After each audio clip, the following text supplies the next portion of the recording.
Business Bites, powered by Sagicor.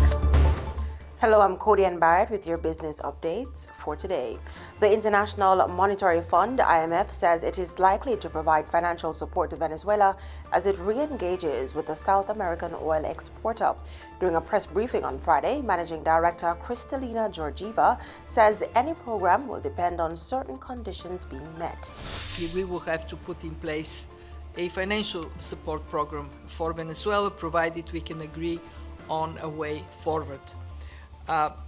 We will move very swiftly because what we have seen encouraging is twofold. One, the Venezuelan authorities have already been providing information. They have engaged constructively, demonstrating good faith.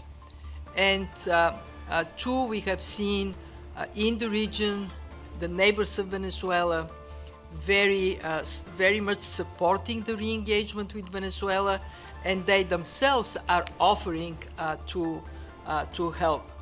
The IMF announced its re-engagement with Venezuela on Thursday night after no dealings since March 2019 and no full economic assessment since 2004. Increasing demand for financing has led the National Commercial Bank, NCB, to double its SME Growth Fund to $2 billion after last year's $1 billion facility was fully taken up ahead of schedule.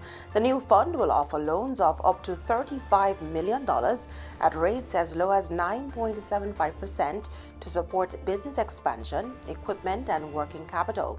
NCB says the facility will run for a limited period from April to June 2026, with funds expected to be allocated on a first-come, first-served basis.